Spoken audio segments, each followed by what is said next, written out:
కొన్ని విలువైన సత్యాలు మనం నేర్చుకున్నాం. ప్రభు అయిన యేసుక్రీస్తు వారిని గుర్చిన సంపూర్ణత లేఖనాల వెలుగులో చూడడం మనకు రాదు. సంఘానికి ఇటీవల కాలంలో బాగా అలవాటు అయిపోయింది ఏంటంటే రాయితీల ప్రసంగాలు ఎక్కువ అలవాటు అయిపోయాయి. తెలుగులో సామెత ఉంది, మీ ఇంటికి వస్తే ఏమిస్తారు, మా ఇంటికి వస్తే ఏం తెస్తారు. ఎప్పుడు పట్టుకెళ్ళిపోయే గొడవే. ఏమిస్తారు కాదు. దేవా, నీ సన్నిధికి వచ్చాం, నీ వాక్యాన్ని దర్శించే నేత్రాలు మాకు, లోతైన అధ్యయనం చేయగలిగే మేధస్సును మాకు ఇవ్వని అడగాలి. మనకి క్యారెక్టర్ స్టడీలు అర్థమవుతాయి. మరియమ్మ కోసం చెప్పామనుకోండి, నొప్పు లేకుండా అర్థమవుద్ది. మనకి జక్కే కొరకు చెప్పామనుకోండి, ఈజీగా అర్థమవుతుంది. కానీ లేఖనాలని పరిశోధన, పరిశీలన, దాని స్టడీ, డీప్ స్టడీలోకి మనం వెళ్ళామనుకోండి, ఆ కుర్రోడు ఏదో చెప్పాడండి రాత్రి అంటారు. కానీ విషయం ఏంటి తెలుసా? గుర్తుపెట్టుకోండి, అన్నీ అవసరమే, క్యారెక్టర్ స్టడీలు అవసరమే. అంతకన్నా ముఖ్యము ఆధ్యాత్మిక లోతైన విషయాలు కూడా అవసరం. ఏం చెప్పాలనుకుంటున్నానంటే, ఒక విచిత్రమైన వచనంతో మనం పరిశోధనకు బయలుదేరతాం. పేతురు రాసిన మొదటి పత్రిక తీయండి. పేతురు రాసిన మొదటి పత్రిక, మేము ప్రశ్న అడుగుతాం, జాగ్రత్తగా చూడండి. పేతురు రాసిన మొదటి పత్రిక 2వ అధ్యాయం 24వ వచనం తీయండి. పేతురు రాసిన మొదటి పత్రిక 2వ అధ్యాయం 24వ వచనం. మనము పాపముల విషయమై చనిపోయి నీతి విషయమై జీవించినట్లు ఆయన తానే తన శరీరమందు మన పాపములను మ్రాను మీద మోసుకొనెను. ఆయన పొందిన గాయముల చేత మీరు స్వస్థత నొందితిరి. ఆగుతాం. ప్రశ్న, యేసుప్రభు వారి గాయాలు పొందితే ఎవరు స్వస్థత పొందుతారట? మనం అంటే డైరెక్ట్గా చెప్పండి, క్రిస్టియన్స్. ఆయన పొందిన గాయాల వలన మనకు స్వస్థత. అంటే ఆయన గాయాలు పాలైపోయాడు గనక మనకి ఎప్పుడు ఏం జరగాలి? స్వస్థత జరగాలి. మిమ్మల్ని అందరిని అడుగుతున్నాను, ఈ ప్రాంగణంలో, ఈ రోడ్డు మీద నా ఎడం పక్కన నా ఎదురుగా కూర్చున్న మీ అందరినీ అడుగుతున్నాను, మీకు ఏ డిసీజులు లేవంటారా?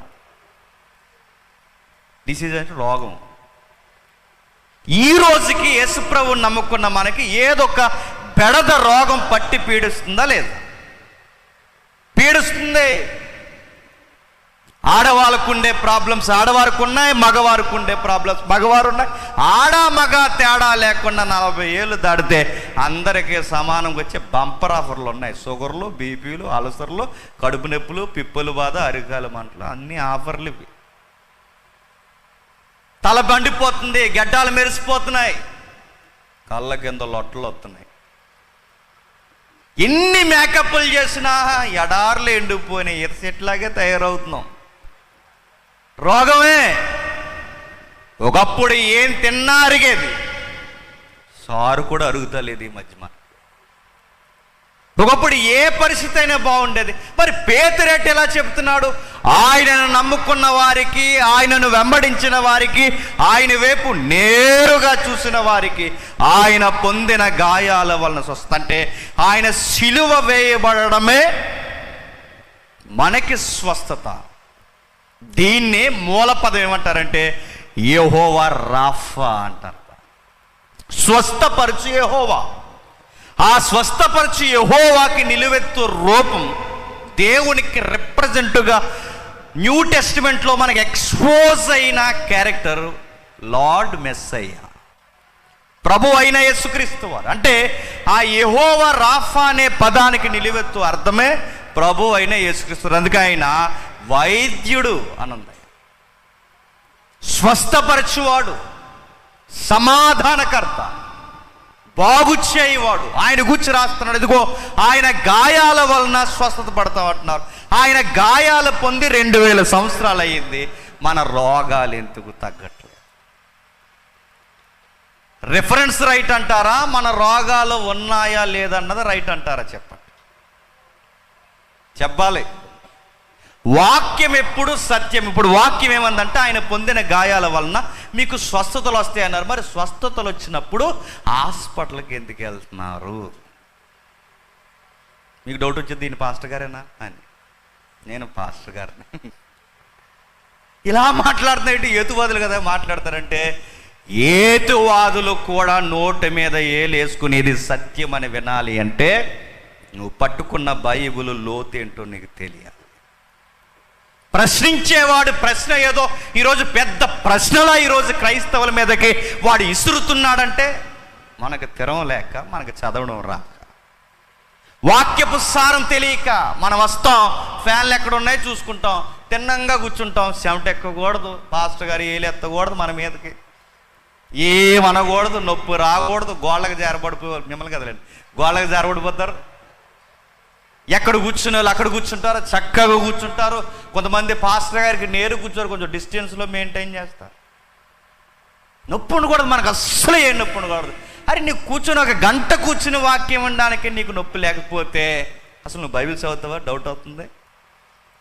బైబిల్ చదవట్లేదు కనుకే సోమరతనం క్రైస్తవ్యానికి ఎక్కువైంది. కనుకే మతోన్మాదులు రోజు రోజుకి ఎక్కువై వాళ్ళు అడిగే అరువు తెచ్చుకున్న ప్రశ్నలు, అరువు మళ్ళీ చెప్తున్నాను, అరువు దావా ప్రశ్నలు, అరువు ప్రశ్నలు తెచ్చుకున్నది పెద్ద మేధావు ప్రశ్నలాగా, అదేదో సైంటిఫిక్ విట్నెస్ లేదన్నట్టు క్రైస్తవ స్వస్థతల్ని అటకారం చేస్తున్నారు. మనోళ్ళు కూడా స్వస్థతని ఎలిబ్రేట్ చేయడం రాలేదండి కొంతమందికి. మళ్ళీ వస్తున్నాను, మళ్ళీ గాయాల వలన స్వస్థత ఏంటి? ఇప్పుడు ఆ రెఫరెన్స్ రైట్ అయితే మన రోగాలకు ఎందుకు స్వస్థత రావు? ఒకవేళ మన రోగాలు రైట్ అయ్యి ఈ రోజుకి తగ్గట్లేదంటే ఆ వచనం తప్ప. ఒకవేళ ఆ వచనం తప్ప అయితే నేను ఇక్కడ కూర్చుని గొంతు తెంచుకుని ఈ వాక్యాలు మాట్లాడడం ఎందుకు? మీరు అక్కడ కూర్చోవడం ఎందుకు? వారం వారం రావడం ఎందుకు? సినిమాలు మానేయడం ఎందుకు? షికార్లు మానేయడం ఎందుకు? ఇంత జాగ్రత్తగా భయపడుతూ బతకడం ఎందుకు? బైబిల్లోనే తప్పులు ఉంటే ఇంకా మనం తప్పులు చేయకుండా ఉండడం ఎందుకు? అందరిలాగా ఆనందంగా ఉంటాంగా. అంటే ఇది సత్యమైతే మనం అర్థం చేసుకోవడంలోనే ఏదో చెప్పండి లోపం ఉందన్నమాట. ప్రశ్నలు వేస్తున్నాను. కొంతమంది ఈ వచనాన్ని చూపించి, ఇప్పుడు నేను అడిగాను కదా ప్రశ్న, గాయాల వలన స్వస్థత అంటే క్రైస్తవులకు రోగాలు వస్తున్నాయి కనుక కొంతమంది ఏమన్నారంటే ఇది ఈ స్వస్థత కాదండి. దాని ఎక్స్ట్రీమ్ వెళ్ళిపోయి కొంతమంది ఏమన్నారంటే స్వస్థతలు లేవు, ఆగిపోయాయి అన్నారు. స్వస్థతలు లేవంట, ఆగిపోయేట్టు అడుగుతున్నాను. ఈ రోజుకి స్వస్థతలు జరుగుతాయా జరగవా? జరుగుతాయి. ఎలా జరుగుతాయి? కొంచెం పైకి లేకండి, అలా పరిగెట్టండి అంటారా? అదా స్వస్థత అంటే? ఇలా నమ్ముతున్నారండి. నిన్న రాత్రి ఒక హౌస్ విజిటింగ్ వెళ్ళాం. హైదరాబాద్లో ఒక పెద్ద చర్చ్ ఉందండి. ఆయనది పేరు చెప్పేది దాన్ని సిగ్గు లేకుండా. ఆయన పేరు సామ్యుయల్ పట్ట. ఆయన ప్రసంగాలు, అన్ని ప్రసంగాలు యూట్యూబ్లో అప్లోడ్ చేయరండి. ఎందుకు చెప్తున్నా? అప్లోడ్ చేయడం ఆయన. నేను డైరెక్ట్గా చెప్తున్నాను. రేమా డాక్టరీన్ అని ఒక డాక్టరీన్ ఉంటుంది. ఎంత అడ్డగోల ప్రసంగాలంటే దేవుడు నీకు ఆడి కారు ఇస్తాడు, ఆడి మళ్ళీ చిన్న కార్లు కాదు, ఆడి కారు ఇస్తాడు, BMW ఇస్తాడు, నమ్ము, నెంబర్ బోర్డు కూడా గుర్తెట్టుకుని ప్రేయర్ చేయి, వచ్చేస్తుంది అన్నమాట. నువ్వు ఇల్లు అడుగుతున్నావా? నాకు ఇల్లు నచ్చింది. వాళ్ళ సాక్ష్యాలు మీరు చూడండి కావాలంటే. నేను తప్పు అయితే నేను చెప్తున్నాను, నా చెప్పు తీసుకుని కొట్టుకుంటాను. ఆ ఇల్లు నచ్చింది, ఇప్పుడు ఇదే ఇల్లు అనుకోండి, ఇల్లు నాకు నచ్చింది. ఇప్పుడు అక్కడ నాకు ప్రసంగం చెప్తాను, నీకు ఏ ఇల్లు నచ్చుతా ఇల్లు, రేపు నువ్వు వెళ్ళి ఏం చేస్తావంటే ఆ ఇంటికాలలో ఎవరు లేని టైంలో ఆ ఇంటి మీద సిలివేసి వచ్చేసి అక్కడ ప్రేయర్ చేసి వచ్చేలాంటి ఎప్పటికైనా ఇల్లు నాది అయిపోవాల. ఏం ప్రసంగాలండి? పక్కోడి ఇల్లు లాగేసుకోవడం ధర్మమా? రాత్రి ఒక ఇంటికి వెళ్తే చెప్తున్నారు, మా మామయ్య చాలా భక్తిపరుడండి, ఆయనకి రైట్ హ్యాండ్లో ఉంటాడండి. ఇలాంటి వ్యక్తి ఏం చేస్తున్నాడు తెలిసిన? మా అమ్మగారికి ఈరోజు మా నాన్న చనిపోయాడు, నేను 2 పిల్లలు, ఇప్పుడు పరిస్థితులు ఘోరంగా ఉన్నాయి, మా అమ్మకు రావాల్సిన వాట ఇవ్వట్లేదు. ఇంత భక్తిపరుడు ఎందుకు ఇవ్వట్లేదంటే ఆయన మెసేజ్లు ఈయనకి ఏమని డిమాండ్ చేశాయంటే, ఈయన ఆడి కారు కొనాలనుకుంటే ఆడి కారుకి అమౌంట్ ఏది తీస్తున్నాడంటే మా అమ్మకు రావాల్సిన అమౌంట్ ఈయన తీసుకుంటున్నాడు. తప్పు కదంటే తప్పేం కాదు, ఆయన ఆ అమౌంట్ మీద సిలివేశాడు. ఇదేంటి ఇలా కూడా ఉంటారంటే? ఉన్నారండి. మనకి వాక్యాలు పూర్తిగా తెలియట్లేదు కనుకే కచ్చీపులు అమ్మేస్తున్నారు. నాకు కచ్చిపు ఎక్కడ తీసుకో, కచ్చీపు అమ్మేస్తున్నారు తెలుసా? శ్యామ్ కిషోర్ గారు కచ్చీపు అమ్మేస్తున్నారు తెలుసా? నేను పేర్లు చెప్తున్నాను, నన్ను ఏమనుకున్నా పర్లేదు, మీరు నెక్స్ట్ నన్ను పిలవకపోయినా పర్లేదు. సత్యమే. కచ్చిపులు అమ్మేస్తారు, మన నూనె మనకే అమ్మేస్తారు. ఇదేంటండి? స్వస్థతలు లేవని అంటలేదండి, స్వస్థతలు జరుగుతాయి, కానీ ఇలాంటి దొంగల వలన జరగవు. స్వస్థతలు జరుగుతాయి. ఈ రోజుకి స్వస్థత జరుగుతుంది. క్యాన్సర్ వ్యాధి 4th స్టేజ్లో ఆగిపోయినా నాకు తెలిసిన తల్లి ఉంది, దేవుడు స్వస్థపరిచాడు. కడుపులోకి తేరిక చనిపోతారని డిసైడ్ చేసిన కేసులు ఈరోజు బంతులో జరుగుతున్న పెద్దోళ్ళు నేను చూశాను, స్వస్థపరిచాడు దేవుడు. ఇక మనిషి లేవడు అయిపోయాడు అనుకున్న శవాలలో పాడడానికి సిద్ధమైన వ్యక్తులు బతికి ఈరోజు దేవుడికి సాక్ష్యం చెప్తున్నారు. ఆ స్వస్థతలు ఉన్నాయి. నూనె అమ్మేయడం, కచ్చీపులు అమ్మేయడం, ఇలాంటి రెఫరెన్స్ అడ్డు పెట్టుకుని ఇదిగో యెహోవా గాయాల వలన స్వస్థ అన్నడగా, ఇది నూనె అంటే నూనె కాదు, ఆయన గాయంలో నుంచి కారిన చెప్పండి రక్తం అనగా నూనె రక్తం అనుకోవాలంట మనం. అంటే కనీసం లాజిక్ ఉపయోగించాలి కదండి. రక్తము, చిన్న రక్తం బాటిల్ ఎంత 2000, పెద్ద రక్తం బాటిల్ ఎంత 4000, ఇంకా పెద్ద రక్తం బాటిల్. నువ్వు నమ్ము, ఎలక రక్తం కూడా అమ్మేస్తారు, నీకు గుర్తుపెట్టుకో. కనీసం లాజిక్ చదువుకున్నా కదండి, ఎంతోకంత చదువుకున్నా కదా, మినిమం 10th క్లాస్ చదివిన జనరేషన్ అండి ఇది, ఎంతో కొంత చదువుకుంటున్నా కదండి. లేఖనము, సత్యము, దేవుని వాక్యం ఇంత అడ్డగోలు మాఫియాగా వ్యాపారం జరుగుతున్నప్పుడు మనం అర్థం చేసుకోవట్లేదు కాబట్టి మనం అడగలేకపోతున్నాం. అడగకపోయినా కనీసం తెలుసుకుని జాగ్రత్తగా ఉండలేకపోతున్నాం. అందుకే ఆవేదనతో చెప్తున్నాను, కొంచెం వినండి. స్వస్థతలు లేవన్నారు కొందరు. కొంతమంది ఈ రెఫరెన్స్ అడ్డు పెట్టుకొని స్వస్థత సాల పెట్టేశారు. సాల ఏ సాల? స్వస్థత సాల. 1వ వారం రండి, 2వ వారం రండి, 3వ వారం రండి, 7 వారాలు రండి, తగ్గిపోతాయి. ఇది 7 వారాలు అనగా నా టక్కమని ఏం గుర్తొస్తుంది చెప్పనా? కేవలం 7 వారాల్లో నిగారింపు. ఏడు చెప్పాను, Emami, fair and handsome, fair and lovely, కేవలం 7 వారాల్లో నిగారింపులా లేదండి ఇది. 7 వారాల తర్వాత జరగకపోతే ఏంటి? ఇంకో 7 ఆ 7కి కూడా జరగకపోతే చూస్తున్నారుగా టీవీ 9 అండ్ టీవీలో ఎంత ఎటకారం చేస్తున్నారో. ఆ వైద్యానికి పోవాల్సిన వైద్యంగా పోకుండా చనిపోయే స్థితిలో ఉన్న వారిని ఇక్కడ తీసుకొచ్చి సాల్లో పెడితే ఆ యవనస్తుడు చనిపోయాడు. ఎంత గొడవ అయిపోయిందండి రాష్ట్రం అంతా, ఎంత ఎటకారం అయిపోయిందండి. యేసుప్రభు నేను మాట్లాడినారండి. మనోళ్ళు ఏం జీవిస్తారంటే ఈ రెఫరెన్స్, ఈ పేతురు పత్రిక జీవించుదుగో ఆయన గాయాల వలన స్వస్థత అన్నాడు, అందుకే ఈ రిఫరెన్స్ని బట్టే మేము ఎలాగ స్వస్థపరుస్తున్నాం అని అన్నామంటే మరి రిఫరెన్స్ రైటే, వాక్యం ఎలా ఉంది మీకే అర్థం కాకపోతే టీవీ 9 వాళ్ళకి ఎవరు చెప్తారు చెప్పండి? వాళ్ళకి ఎవరు వివరిస్తారు చెప్పండి? వాళ్ళు మన దేవుడిని అపార్థం చేసుకోరా? మన దేవుడిని తప్పు పట్టరా? మనకు జరుగుతున్న నష్టాలని మన విశ్వాసాన్ని మతమన ముద్రేసి వక్ర మార్గానికి చూపించరా? దేవుడు మనల్ని బట్టి గణపరచబడాలి తప్ప దేవుడు మనల్ని బట్టి చెప్పండి అల్లరికి కర్తగా కనబడకూడదు. అదిగో చూద్దాం, స్వస్థతలు ఉన్నాయి. ఈ వచనాన్ని బట్టి వివరించడం రాక స్వస్థతలు లేవన్నారు. మరో ప్రశ్న, పొందిన గాయాల వలన స్వస్థత అన్నది ఖచ్చితమైన నిజం. ఆయన గాయాల వలన స్వస్థత పొందామన్నది ఖచ్చితమైన నిజం. బైబిల్లో స్వస్థతలు జరిగాయి. 30 ఏళ్ల నుంచి ఎటూ తోచక పడిపోయి ఉండిపోయిన పెద్ద ఆయన యేసు ప్రభు లేప 35 సంవత్సరాలు పై వెళ్ళేది 30 రౌండ్ ఫిగర్ తీసుకుంటే ఆ కోనేరు దగ్గర పడిపోయి ఉన్నప్పుడు బాధపడతాడు ఆ మనిషి. 30 ఏళ్ళ నుంచి ఇక్కడే ఉన్నాను. 30 ఏళ్ళ నుంచి ఎందుకున్నావంటే కరుణ గృహం అని ఆ స్థలానికి పేరండి, కరుణ గృహం. ఆ కరుణా స్థలంలో ఎవరికీ కరుణ లేదు. ఆయనకన్నా ముందే దూకేస్తున్నారు, ఎవడ కరుణించలేదు 30 ఏళ్ళ నుంచి.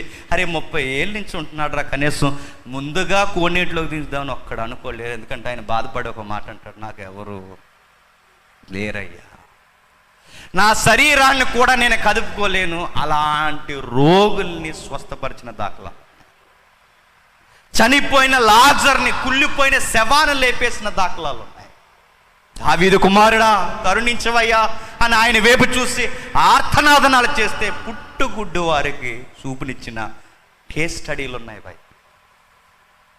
రక్తస్రావం చేత, రోగము చేత వేడవబడి ఏడుస్తూ ఎటూ చెప్పుకోలేక, స్త్రీ గౌరవానికి సంబంధించిన ఆ యూదుల నాగరికత మధ్య ఏమనలేక చెబితే కనీసం నీడ కూడా పడినవరని బిక్కుమని దాక్కుని 12 ఏళ్ళు నలిగిపోయిన ఒక స్త్రీమూర్తికి స్వస్థత ఇచ్చాడు. ఇలా చాలా ఉన్నాయి చెప్పుకుంటూ వెళ్ళిపోతే. మరి ఆయన పొందిన గాయాల వలన స్వస్థత అయితే అప్పటికి ఆయన గాయాలు పొందాడా? ఇప్పుడు నేను చెప్పిన కేసులన్నీ బట్టి లాజర్ లేపే సమయానికి గాయాలు ఉన్నాయా? లేవు. సమరయ స్త్రీకి క్షమించండి, ఆ రక్తస్రావం కలిగిన స్త్రీకి ఆ స్వస్థత జరిగే సమయానికి ఆయన గాయాలు ఉన్నాయా? లేవు. నా ప్రశ్న అర్థమవుతుందా? అంటే గాయాల వలన స్వస్థత అయితే మరి అప్పుడు గాయాలు లేవుగా అంటే ఏదో ఉంది అక్కడ. చెప్పండి, ఆ గాయాల వలన స్వస్థత అన్న అర్థాలు ఏవో ఉన్నాయి, అవి అర్థం చేసుకోవడంలో కొంచెం విఫలమయ్యాం. అంటే ఈ రెఫరెన్స్ ఇలా రాస్తున్నాడంటే ఈ రెఫరెన్స్ ఎక్కడిది? పేతురు గారికి ఆ మాట ఎక్కడిది? పేతురు గారు కొత్తగా రాసిన మాట కాదు. ఆ మాట ఎక్కడదంటే ఒక్కసారి ఒక రెఫరెన్స్ చూసి వెనక్కి వెళదాం. కొరింథీ పత్రిక చూడండి ఒకసారి. కొరింథీ పత్రిక 15వ అధ్యాయం, కొరింథీ పత్రిక 15వ అధ్యాయం 3వ వచనం చూడండి. కొరింథీ పత్రిక 15వ అధ్యాయం 3వ వచనం. నాకు ఇవ్వబడిన ఉపదేశము మొదట మీకు అప్పగించితిని, అది ఏమనగా లేఖనాల ప్రకారము క్రీస్తు మన పాపముల నిమిత్తము మృతి పొందెను, సమాధి చేయబడెను, లేఖనముల ప్రకారము 3వ దినమున లేపబడెను. ఏంటట? లేఖనాల ప్రకారం. ప్రశ్న అడుగుతుందని చెప్పండి. లేఖనాల ప్రకారం అంటే క్రీస్తు అంటే ఏంటో మనకు బాగా అర్థం కావాలి అన్న ఆయన గూర్చి రాయబడిన మాటలు మనకు స్పష్టంగా అర్థం కావాలి అంటే ఎందులోని చూస్తే అర్థమవుతాడు. చెప్పండి. లేఖనం అంటే చెప్పాలి. లేఖనం అంటే చెప్పాలి. తెలియకపోతే సిగ్గు లేకుండా తెలియదని చెప్పండి. త్వరగా అయిపోద్ది ప్రశ్న. తెలియకపోయినా మనం తెలిసిన ట్యాగ్ చెప్తాం. అదే వచ్చింది మనతో కూడా. నేను అదే అనుకుంటున్నాను అంటాం.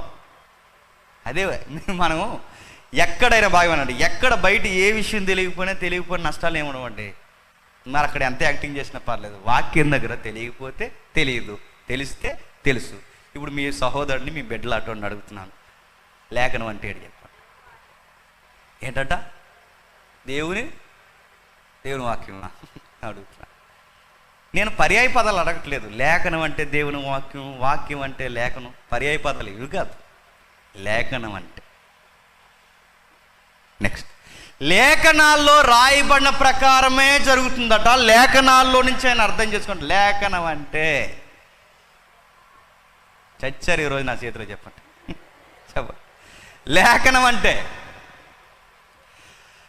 పౌలు గారు ఆ పదాన్ని రాసే సమయానికి బాగా గుర్తుపెట్టుకోండి. పౌలు గారు ఆ పదాన్ని కొరింథీలో ఆ పదాన్ని వాడే సమయానికి, ఆ మాట వాడే సమయానికి లేఖనాల్లో నుంచి క్రీస్తుని మనం చూడాలని ఆ వర్డ్ ఉపయోగించే సమయానికి ఆయన దృష్టిలో, ఆయన ఉద్దేశంలో మొదట శతాబ్దంలో 2000 సంవత్సరాలు వెనక్కి అక్కడ లేఖనం అంటే అర్థం పాత నిబంధన 39 పుస్తకాలే లేఖనం. మాట అర్థమైందా? పాత నిబంధన 39 పుస్తకాలు అంటే నేను బోధిస్తున్నా అంటే పౌలు అంటున్నాడు, నేను బోధిస్తున్న యేసుక్రీస్తు వారు ఎవరైతే ఉన్నారో ఆ యేసుక్రీస్తు వారిని నేను దేనిలో నుంచి ప్రపంచానికి చూపిస్తున్నానంటే పాత నిబంధన లేఖనాలు అంటే ఆ 39 పుస్తకాల నుంచే నేను చూపిస్తున్నాను. నేను చెబుతున్న ప్రసంగాలు రైటా రాంగ్ అని మీరు డిక్లేర్ చేయాలి అంటే ఇప్పుడు నేను చెబుతున్న యేసుక్రీస్తు వారికి బేస్మెంట్ ఏంటని చెప్తున్నాడు ఆయన.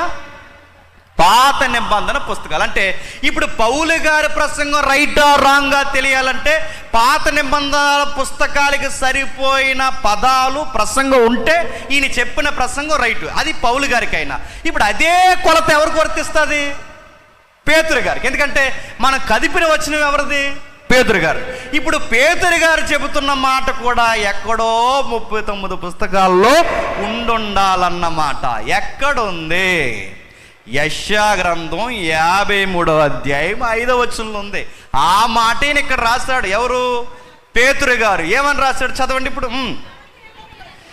మన అతిక్రమ క్రియలను బట్టి అతడు అంటే క్రీస్తు గాయపరచబడెను, మన దోషములను బట్టి ఆయన నలగొట్టబడెను, మన సమానార్థమైన శిక్ష అతని మీద పడెను, అతడు పొందిన దెబ్బల చేత మనకి స్వస్థత. అంటే అతను పొందిన దెబ్బలు, ఇక్కడ దెబ్బలు అన్నాడు, క్రొత్త నిబంధనలో గాయాలన్నాడు. గాయాలన్నా దెబ్బలన్నా ఒకటే. ఇప్పుడు ఈ మాట పేతురు గారు ఉపయోగించడానికి ముందు ఎవరు ఉపయోగించారు? యెషయా గారు. యెషయా గారు ఎలా ఉపయోగించారు?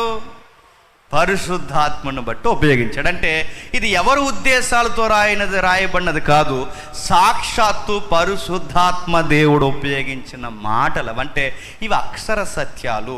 ఇప్పుడు యెషయా గారు కూడా ఏమంటున్నారంటే ఆయన పొందిన దెబ్బల వలన, అంటే ఆయన పొందిన గాయాల వలనే మనకి స్వస్థత కలుగుతుంది అంటారు. మళ్ళీ తిరిగి బండి మొదలుకు వచ్చింది, గాయాల వలన స్వస్థత. ఇప్పుడు ఇందాక వరకు మీ పాస్టర్ గారు నడిపించారు, అధ్యక్ష చేశారు. ఇప్పుడు నాకేదో రోగం వచ్చిందను, నా రోగం తగ్గడానికి డాక్టర్ గారు ఆయన్ని మెత్త కొట్టేమన్నారు అనుకోండి, ఎలా ఉంటుందండి? అర్థమైందన్నమాట. ఇప్పుడు నాకు స్వస్థత రావాలని ఎవరో ఒకరు నిలబెట్టి వాళ్ళకి గాయాలు పాలు చేసేస్తే ఇదేమైనా లాజిక్కా? నా రక్తంలో ఉన్న రోగం తగ్గడానికి వాళ్ళ రక్తం కారణం ఏంటి? మీకు అర్థమవుతుందో లేదో? అర్థమైపోయినా అర్థమైనటువంటి మొక్కలు కొంచెం చెప్పు, బండాలు ముందుకెళ్ళిపోతాం. లేకపోతే నేను మళ్ళీ మొదలెడతాను వెనక్కి వెళ్ళి. ఓకే, ఇప్పుడు ఆయన పొందిన గాయాల వల్ల స్వస్థత అంటే యేసు ప్రభు 2000 సంవత్సరాల క్రితం గాయాలేంటి, మనకి స్వస్థత ఏంటి? ఇప్పుడు ఒకవేళ ఆయన గాయాల వల్లనే స్వస్థత అయితే ఈ రోజుకి మనకి రోగాలు రాకూడదు. కరోనాలో దైవజనులు చచ్చిపోయారా లేదా? మంచి దైవజనులు చనిపోయారండి, సంఘ పెద్దలు చనిపోయారు, మంచి విశ్వాసులు చనిపోయారు. మరి ఎందుకు చనిపోయారు? రాకూడదుగా వైరస్ క్రైస్తవులకి. కొంతమంది అన్నారు, కొంతమంది పేరు చెప్తున్నాను, ఆ శ్యామ్ కిషోర్ గారు అన్నారు, ఏమనంటే మా టెంపుల్కి వచ్చిన వారికి కరోనా రాదన్నారు, అందరు కరోనా వచ్చింది, చర్చి మూసేశారు. ఈ రిఫరెన్స్ చూపించే చాలామంది గవర్నమెంట్కి వ్యతిరేకంగా చర్చలు పెట్టారు. ఆ రోజు మాకు కరోనా రాదు, మా చర్చికి వచ్చిన వాళ్ళు 90 ఏళ్ళు బతుకుతారన్నారు. ప్రకటన చేసిన తర్వాత రోజుకి 20 ఏళ్ళు 30 ఏళ్ళు చనిపోయిన బ్యాచ్ తయారయ్యారు. ఎలా చెప్తున్నారు ఆ మాటలు అంటే ఇదిగో ఈ రిఫరెన్స్ బట్టి చెప్తున్నారు. ఈ రిఫరెన్స్ వాళ్ళకి అర్థం అవ్వలేదు, వాళ్ళకే కాదు చాలామందికి మన లొకాటాయిలో కూడా అర్థం అవ్వట్లేదు. అందుకే నా బాధ ఏంటంటే వివరించాలి. ఇప్పుడు అసలు ఏంటో ఇదేంటో మనకు అర్థం కావాలంటే మొట్టమొదటి ప్రశ్న, అసలు స్వస్థత అంటే ఏంటి? నా మాట అర్థమవుతుందా? స్వస్థత అంటే బాగు చేయడం. ఓకే, స్వస్థత అన్న పదం అన్ని వేళలా ఒకే అర్థాన్ని సందర్భాలలో ఇవ్వలేదు. మళ్ళీ చెప్తున్నాను, స్వస్థత అన్న పదం అన్ని వేళలా అన్ని సందర్భాల్లో ఒకే అర్థాన్ని ఇవ్వదు. ఎట్లా అన్నా మాకు అర్థం అవ్వట్లేదంటే ఒక ఉదాహరణ చెప్తాను వినండి. తెలంగాణలో చుట్టాలు ఉన్న వాళ్ళు ఉన్నారు, ఇక్కడ ఉన్నారా? హైదరాబాద్ వెళ్ళారు ఎప్పుడన్నా? తెలంగాణలో ఎవరైనా తెలుసులో ఉంటే చెప్పండి. తెలంగాణలో వాళ్ళకి తిక్కలేగితే ఒక మాట అంటారు, దొబ్బే ఎక్కడి నుంచి అంటారు. దొబ్బే అంటే వెళ్ళిపోమని వాళ్ళ దృష్టిలో. మన కోనసీమలో దొబ్బే అంటే ఏంటి? ఆ మైక్ అట్టిపోతారు, ఆ ఫ్యాన్ అట్టిపోతారు. దొబ్బే అంటే మన దగ్గర అర్థం ఏంటి చెప్పండి? దొబ్బే అంటే ఏదో అట్టిపోవడం. వాళ్ళకు దొబ్బే అంటే చెప్పండి వెళ్ళిపో అని.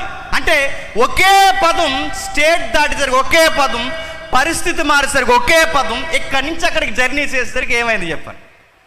అర్థం మారిపోయింది. ఇలా ఒకటి కాదు, మన తెలుగులో చాలా ఉన్నాయి. చెప్పు మాట్లాడమని, చెప్పు అని పొలిబెగితే చెప్పని, చెప్పు రెండు ఒకటే సౌండ్ దగ్గర కూడా. అంటే కొన్ని పదాలు సందర్భాన్ని బట్టి అక్కడున్న పరిస్థితులను బట్టి మారిపోతాయి. ఇప్పుడు బాగా గుర్తొస్తాయి మీకు. స్వస్థత అన్న పదం అన్ని వేళ రోగాలకు ఉపయోగించిన పదము కాదు. అదొక్కటి మీకు అర్థమైతే విషయం బాగా అర్థమవుతుందా? అంటే ఇప్పుడు స్వస్థత అనేది రోగాల కోసం కాదా? రోగాల కోసం కాదు, అంతకు మించి ఇంకా రోగాలు లేని స్థితులకు మించి వాడిన పదం అది. అది అర్థమవుతే భలే అనిపిస్తుంది అండి లైఫ్. ఒక ప్రశ్న రేజ్ అవ్వడానికి, ఇంకా మీకు బాగా అర్థం కావడానికి ఒకసారి ద్వితీయోపదేశకాండ, క్షమించండి, 2వ దినవృత్తాంతాల గ్రంథం చదవండి ఒకసారి. 2వ దినవృత్తాంతాల గ్రంథం 7వ అధ్యాయం, 2వ దినవృత్తాంతాల గ్రంథం 7వ అధ్యాయం 14 వచనం చూడండి.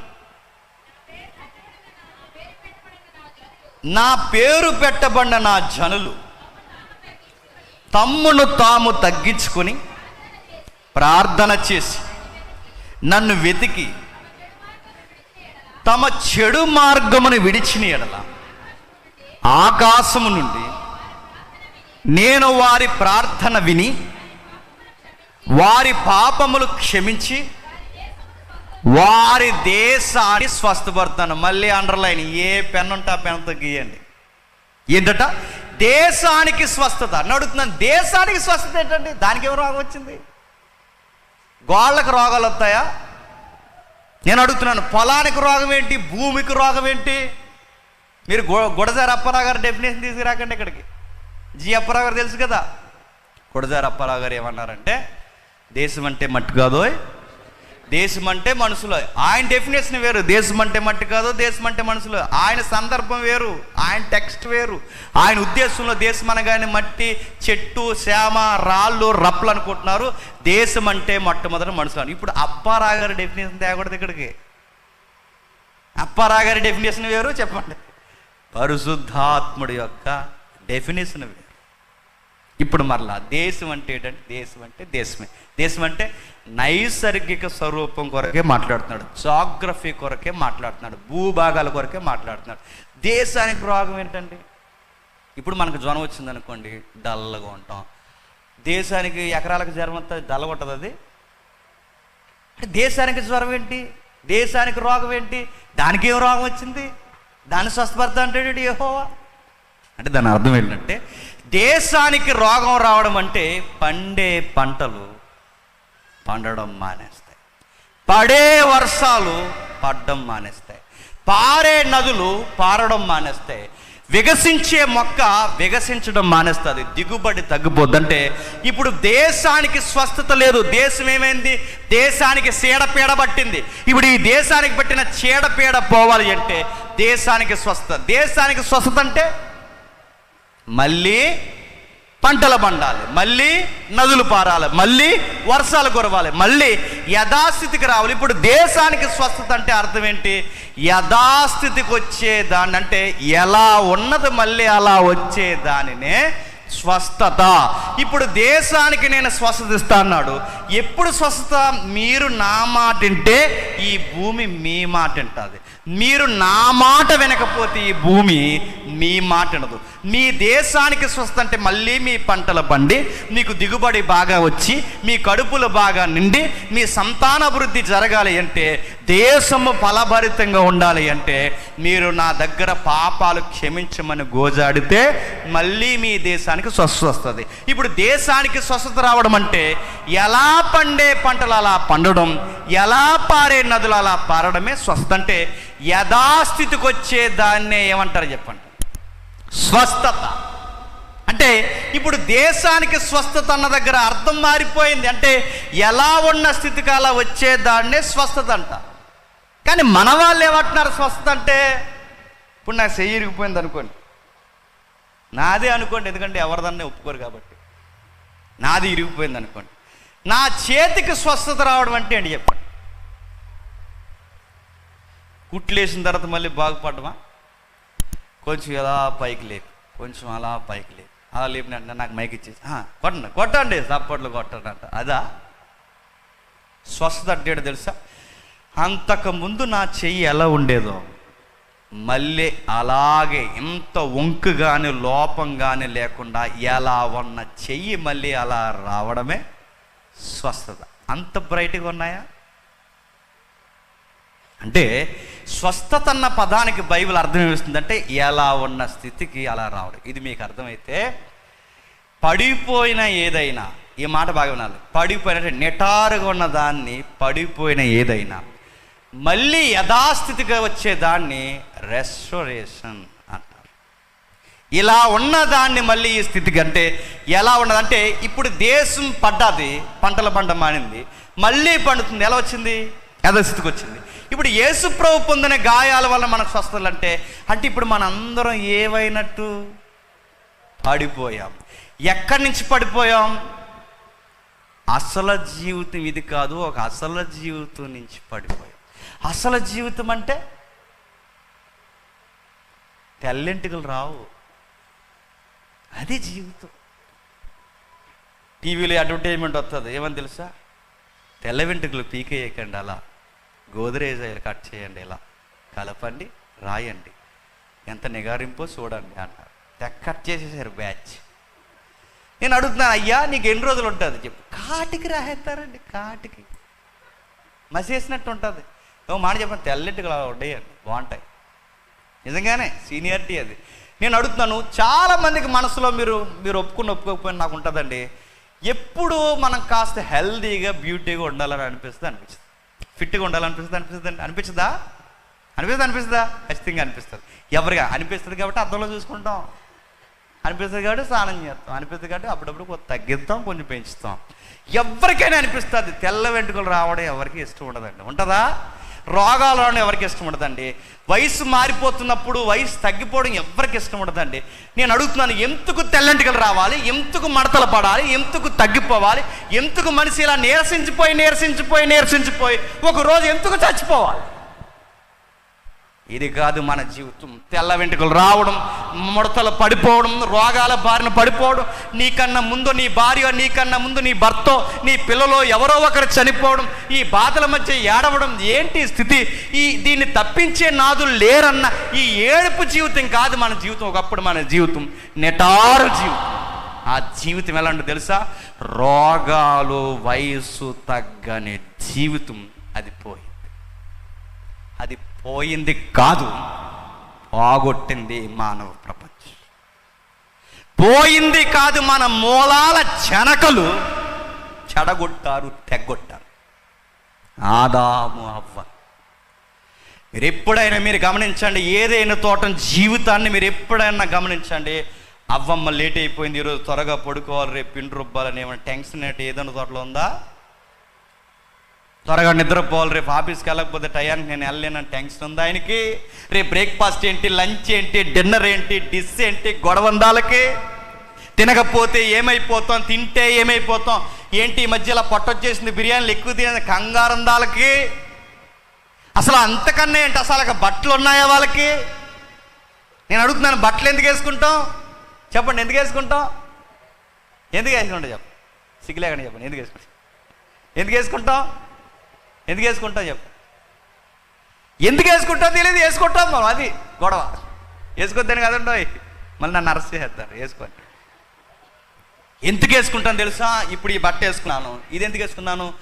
ఇది రైన్ సీజన్ కనుక కొంచెం దళసరగా ఉన్నది వేసుకున్నాను, కొంచెం సమ్మర్ సీజన్ కనుక కొంచెం గాలి వేసేది, అంటే సీజన్ బట్టే బట్టలు వేసుకున్నాను. ఫ్యాషన్కి వేసుకోం బట్టలు. ఎందుకు వేసుకుంటాను చెప్పండి? కాలం నుంచి, అంటే ఒక కాలంలో ఎండకి ఎండిపోకూడదు, వానకి తడిసిపోకూడదు, చలికి వణికిపోకూడదు, ఎండకి ఉక్కుపోకూడదని కాలానికి అనుగుణంగా ఏం వేసుకుంటాను చెప్పండి?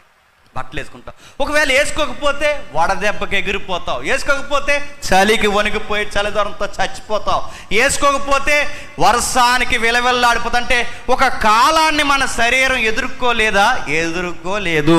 దానికి కప్పాల్సిన బట్ట కప్పకపోతే, సీజనల్గా డ్రెస్ మెయింటెనెన్స్ మనం చేయకపోతే శరీరము ఎఫెక్ట్ అయిపోద్ది. ఇప్పుడు ప్రశ్న, మరి వాళ్ళు ఏ సీజన్ అయినా బట్టలు లేవు వాళ్ళకి? ఎవరికి? వాళ్ళకి బట్టలు లేవు. కానీ అడుగుతున్నాను, ఈ బట్టలు లేవు, కానీ మన ఊహలకు అందని బట్ట ఉంది వాళ్ళకి వయసు తగ్గదు, వాళ్ళకి తినకపోతే చావు రాదు, వాళ్ళకి రోగాలన్న ప్రస్తావన లేదు, వాళ్ళ కంటి చూపు మందగించదు, వాళ్ళకి సత్తువ తగ్గదు, ఆ యవ్వనం ఎప్పటికీ పోదు, సావన్న పేరే వాళ్ళ దగ్గర లేదు. ఆ పండు తెంచక ముందు ఈ మూలుగుతున్న ఈ మాయా ప్రపంచమే ఏదైనా తోటలో లేదు. మరి వాళ్ళ బట్టలు లేకపోతే వాళ్ళకి సిగ్గున్నదంటే, సిగ్గున్నా వాళ్ళ అవయవాలు బయటికి కనబడవు. అది ఎలా? ఈ డూమ్స్ ఉన్నాయి, మీరు చూడండి డూమ్. ఆ డూమ్ లైట్ని మీరు నేరుగా చూడండి, లోపల ఏం వెలుగుతుందో మీకు కనబడద్దా? అస్సలు కనబడదు. ఆ గంట చూడండి, ఇంకేం కనబడదు.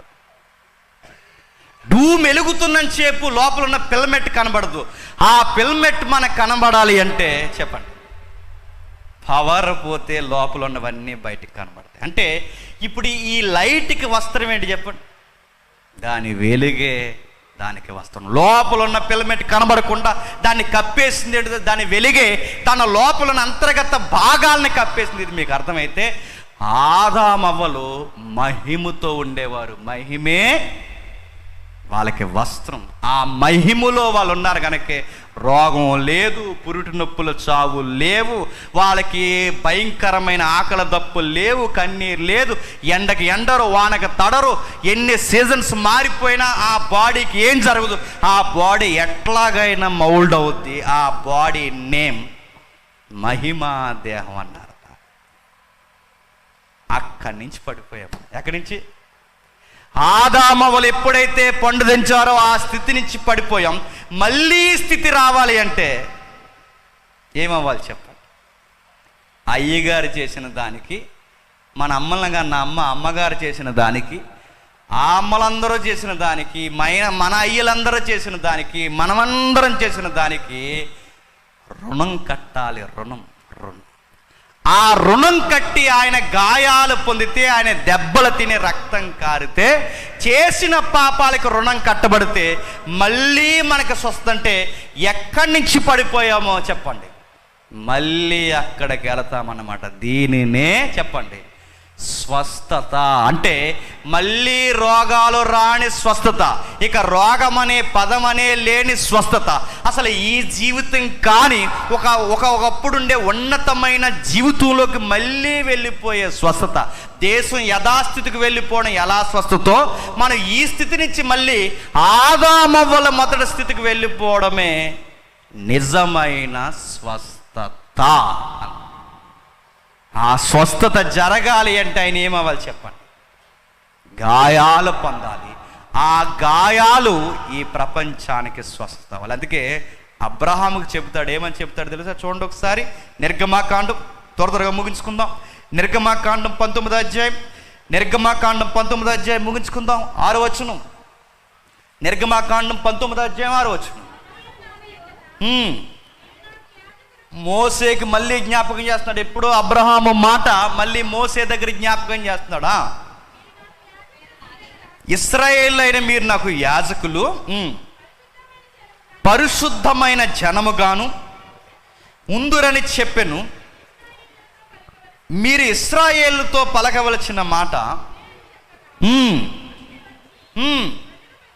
ప్రజలందరికీ చెప్పును. ఏమని చెప్తున్నాడు? ముందు మీరు నాకు యాజకులని వీరిని అనకముందు ఈ మాట ఎవరి దగ్గర ఉపయోగిస్తాడు తెలుసు? అర్థం వచ్చేలా అబ్రహాముని అంటాడు. యాజకుడు అంటే దేవుడికి మనుషులకి మధ్యవర్తినే యాజకుడు అంటాడు. మొట్టమొదట ప్రపంచానికి మధ్యవర్తిగా ఎంపిక చేసుకున్నది ఆదాము, నావోహో, తర్వాత ఎవరిని చెప్పాడు?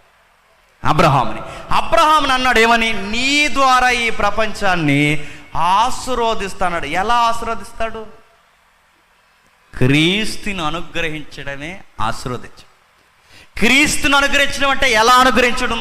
మన పక్షమున ఒక యథార్థపరుడు దైవం సశరీరుడుగా ఇలలోని గాయాలు పొంది పోయిన మన జీవితాన్ని మరలా మన దగ్గరికి తీసుకురావడమే క్రీస్తుని మనకు అనుగ్రహించి అబ్రహాము ద్వారా ఈ ప్రపంచాన్ని చెప్పండి దీవించడం. అందుకే గలతీ పత్రికలు ఏమంటాడంటే, ఇంటికి వెళ్ళిన తర్వాత చదవండి.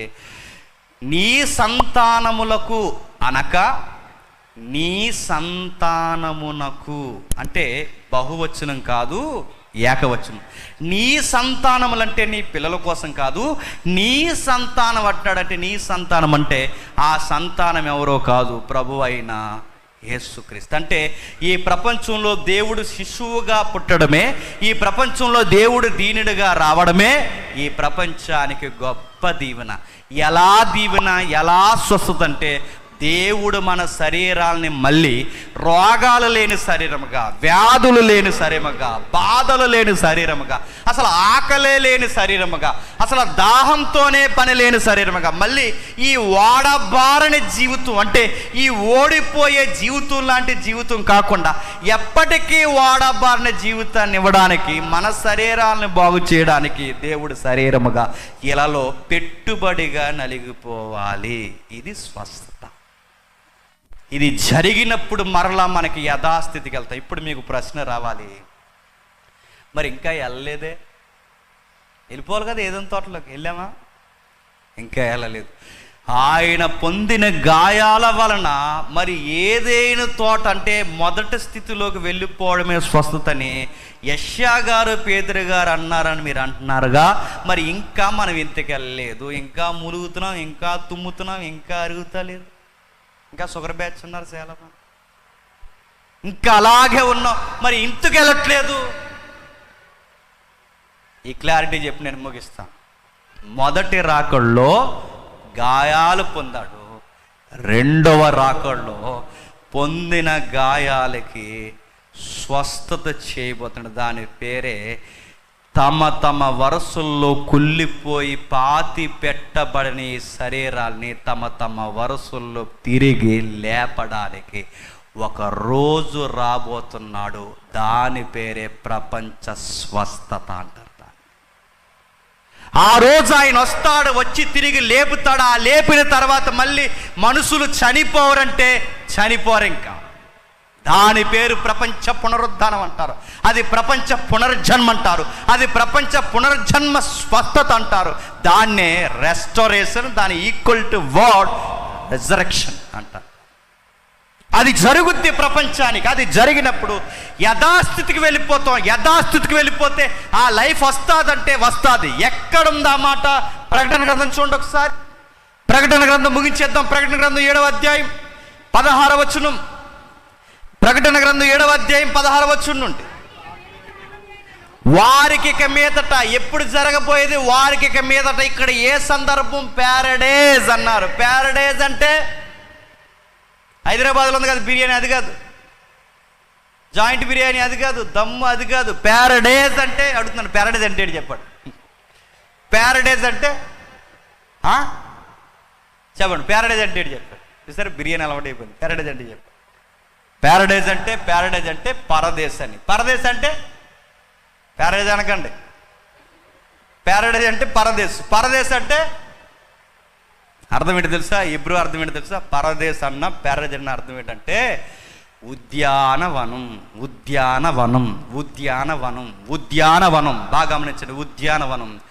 మన అసలు జీవితం ఉద్యానవనంలోనే పోయింది. ఎక్కడ పోయిందండి? ఉద్యానవనంలో పోయిందంటే వనములో పోయిన జీవితం మళ్ళీ వనములో తెచ్చుకోవడానికి వెళ్ళబోతుంది. అదే ప్యారడైజ్. ఆ ప్యారడైజ్లో ఏముంటుంది? ఇక్కడ వివరిస్తున్నాడు. ఏముంటుంది చెప్తున్నాడు.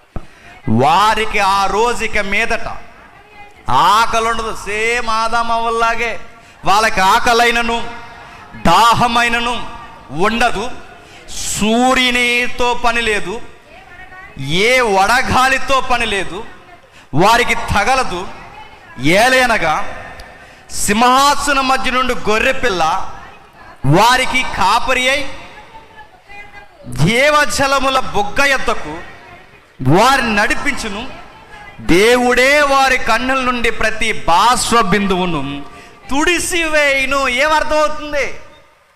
ఆకలుండని, దప్పుకుండని, ఎండ వాన సూర్యుడితోనే పని లేకుండా దేవుడే వెలుగుగా ఆయన సహవాసులుండే ఇలాంటి జీవితం ఒకప్పుడు ఎక్కడుండేది చెప్పండి? ఎక్కడుండేది? ఆదాము అవ్వల దగ్గర ఉండేది.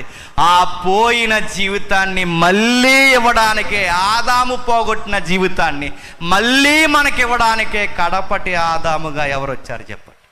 యేసుక్రీస్తు. ఈ కడపటి ఆదాము ఏమయ్యాడు తెలుసా? గాయాల పాలయ్యాడు. ఎందుకు గాయాల పాలయ్యాడంటే పోయిన ఆదాము పోగొట్టిన జీవితాన్ని ఈ ఆదాము తిరిగి ఇవ్వడానికే గాయాల పాలైపోయాడు. ఆ గాయాల వలన మనకి స్వస్థత కలుగుతుంది, కలుగుద్ది భవిష్యత్తులో. ఇప్పుడు చెప్పండి, స్వస్థత అంటే మోసం తగ్గిపోయాయి, స్వస్థత అంటే ఆగలేస్తుంది, స్వస్థత అంటే ఇవి కాదండి. ఇవి ఇక్కడ ఆగిపోకండి. స్వస్థత అంటే ఈ 60 ఏళ్ళ జీవితంలో ఆగిపోకండి. స్వస్థత అంటే ఇది కదండి. ఎంతకు మించి స్వస్థత అంటే పేతురు గారి ఉద్దేశంలో, యెషయా గారి ఉద్దేశంలో, దేవుడి ఉద్దేశంలో ఏంటి స్వస్థత అంటే మనుషులు మళ్ళీ ఆ జీవితానికి రావడమే స్వస్థత. ఇప్పుడు చెప్పండి, ఆ జీవితం కావాలా? మీరు ఎంత గోదరేజాయిలు వేసినా వచ్చేద్దండి. మళ్ళీ ఆ జీవితం రావాలంటే యేసయ్య గాయాలలో నువ్వు బాప్టిజం పొందాలి. ఆయనలో నువ్వు రక్షణలోనికి రావాలి. ఆయనలోనికి రావాలంటే ఆ పరదేశులో నువ్వు అడుగు పెట్టాలి అంటే గొర్రె పిల్లని ఈరోజే మహిమా దేవుడిగా నువ్వు నమ్మాలి. రెఫరెన్స్ చదువుకుంటాం, దేవా యెహోవా రాఫా అన్నాం, ఏంటి మాకు రోగాలు తగ్గట్లేదంటే ఆయన చెప్పినది కరెక్టే. చెప్పండి, మనం అర్థం చేసుకోవడంలోనే లోపం. ఈ జీవితానికి తగ్గించాలనుకుంటే తగ్గిస్తాడు. ఈ జీవితం కాదు, నా బిడ్డకి శాశ్వతమైన జీవితాన్ని నేను ఇవ్వాలనుకుంటాను అనుకున్నప్పుడు ఈ జీవితంలో తగ్గించకుండా అలాగే వదిలేస్తాడు. నీకు ఈ జీవితమే ఎక్కువ అనుకుంటే ఈ జీవితానికి స్వస్థత ఇస్తాడు. దేవా నాకు ఈ జీవితం కాదు, ఈ జీవితం కన్నా ఆ జీవితం నాకు విలువైనది, నాకు అది ఇవ్వు ప్రభు అంటే దేవుడిని ఖచ్చితంగా దాని కొరకు నిన్ను సిద్ధపరుస్తాడు. ఎబ్రీ పత్రికలు ఏముందో చూడండి ఒకసారి. ఎబ్రీలకు రాసిన పత్రిక ముగించేద్దాం. ఒట్టే చెప్తున్నాను, నిజంగా ముగించేద్దాం. ఇందాక నుంచి అన్నాడు ముగించట్లేదేటానికి కదా, ముగించేద్దాం. ఎబ్రీలకు రాసిన పత్రిక 11వ అధ్యాయం, ఎబ్రీలకు రాసిన పత్రిక 11వ అధ్యాయం 35వ వచనం నుంచి చూడండి. ఎబ్రీలకు రాసిన పత్రిక 11వ అధ్యాయం 35వ వచనం. అమ్మ, స్త్రీలు మృతులైన తమ వారిని పునరుద్ధానం వలన మరలా పొందిరి, కొందరైతే మరీ శ్రేష్టమైన పునరుద్ధానం పొందగోరి విడుదల పొందనొల్లక యాతన పెట్టబర్రి. ఏంటట, కొందరు అన్నారట మీ యజమానుల్ని మీ పిల్లల్ని బతికించమంటారంటే వాళ్ళు అన్నారట, కొంతమంది భక్తులు, బతికించండి అయ్యి, అంతకన్నా ఏం కావాలని కోరుకున్నారు, అలా బతికేశారు. మరికొంతమంది అన్నారట మా వారిని బతికించొద్దు. అని అడిగితే ఇప్పుడు బతికినా మళ్ళీ ఒకరోజు చచ్చిపోతారు. మాకు ఇది కాదు, ఈ పునరుద్ధానం కాదు, ఇప్పుడు బతికినా చనిపోతారు, ఇప్పుడు రోగం తగ్గినా మళ్ళీ ఏదో ఒక రోజు రోగం వస్తుంది, ఇప్పుడు ఏం జరిగినా మళ్ళీ 60 ఏళ్ళ జీవితంలో మళ్ళీ జరుగుతుంది. ఇది కాదు, ఇంకెప్పటికీ చనిపోని, ఇంకెప్పటికీ రోగం రాని శ్రేష్టమైన పునరుద్ధానం కావాలి. దేవా మాకు అదివ్వు, దాని కొరకు ఈ జీవితంలో కొరడా దెబ్బలైనా తింటాం, బంధకాలైనా అనుభవిస్తాం, ఖైదీలుగా అయినా ఉండిపోతాం, రాళ్లతో కొట్టబడతాం, రంపాలతో కోయబడతాం, శోధింపడతాం, ఖడ్గాలతో చంపబడతాం, గొర్రె చర్మాలు కప్పుకుంటాం, మేక చర్మాలు వేసుకుని దరిద్రులమై ఉండి శ్రమ పొంది హింస పొంది అడవుల్లో, కొండల్లో, గృహల్లో, స్వరంగంలో తిరుగుతాం, సంచరిస్తాం. అట్టి వారిగా మేము ఉంటాం. ఎందుకంటే మాకు ఈ లోకము యోగ్యమైనది కాదు, ఆ జీవితం కావాలి. ఇప్పుడు చెప్పండి, పేతురు గారు, యెషయా గారు, పరిశుద్ధాత్ముడు మనకి అంత పెద్ద జీవితం కొరకు మాట్లాడుతుంటే ఆ జీవితాన్ని వదిలేసి మనం ఇక్కడ ఏమడుతాం చెప్పనా? గేదె పాలు ఎత్తలేదని మా గేదెకి స్వస్థ. గేదె కూడా ఎందుకు? గేదెల కోసం, పిల్లుల కోసం, మోషన్స్ కొరకు ఇవ్వండి ప్రార్థనలు. అరుగుతలేదు బాబు, తిన్నది ఎవరు తినమాడు, అంత గట్టిగా ఎవరు తినమాడు అడుగు. అరిగిలా తినచ్చు కానీ కొంచెం గ్యాప్. ఎప్పుడు ఫుడ్ ఎలా తినని చెప్పనా? కొంచెం ఎలుతుగానే తినండి. చెప్తున్నాను, ఎందుకు చెప్తున్నాను వినండి. ఎలుతుగానే, ఫుల్ తినకండి, ఎలుతుగానే తినండి, హెల్తీగా ఉంటారు. అనేలా తినేకండి, ఎక్కడికి రాకూడదు. మెతులు గుర్తుపెట్టుకోండి. ఎప్పుడు ఆకలి, కాస్త ఆకలి ఉండేలాగా తినండి. ఎప్పుడు నిటారుగా ఉంటావు గుర్తుపెట్టుకో. మనకి తినడం రాదు, మనకి ప్రార్థన చేయడం రాదు. దేవుడి దగ్గరికి రెఫరెన్స్ పెట్టి, ప్రార్థనలో రెఫరెన్స్ పెట్టి, యెహోవా రాఫా అన్నావు, ఇంకా మాకు రాఫా లేదేంటి ప్రభు అని అడిగితే రాఫాలో పడేస్తాడు తీసుకెళ్ళి. జరుగుతుంది యుద్ధం చూసారా? రాఫా యుద్ధాలు. సమంత పోస్ట్ పెట్టిందిగా, రాఫా అని ఏం చేయకండి. రాఫా, రాఫా అంటే ఏంటో తెలియదు సమంతకి. రాఫా, యెహోవా రాఫా. ఇప్పుడు యుద్ధం జరుగుతుంది. యెహోవా రాఫా అంటే ఆ రోజు చేదు జలములను తీయటి నీళ్ళుగా మార్చేసినప్పుడు పెట్టబడిన పేరే రాఫా. ఆ స్థలంలోనే ఇప్పుడు యుద్ధం జరుగుతుంది, అదే రాఫా. ఇప్పుడు ఈ చేదు జలాలను మార్చడు, రేపొద్దున మన జీవితాన్ని మార్చేయబోతున్నాడు. అందుకే యేసుక్రీస్తు వారిని మనం బలముగా నమ్మాలి. నమ్మిన వారు ఆ రోజు ఆయన మేఘాల మీద వస్తాడు. ఆయన యందు నిద్రించిన వారు తమ తమ వరసల్లో తిరిగి లేస్తారు. ఆకలి, దప్పిక, ఎండ, సూర్యుడు ఏది లేని ఏదేను వనపు జీవితాన్ని మళ్ళీ ఒకరోజు పొందుకోబోతున్నారు. ఇది కావాలనుకున్న వారు అలా కళ్ళు మూసుకోండి. నా ప్రార్థనతో ఏకీభవించండి. ప్రార్థన చేసుకోండి.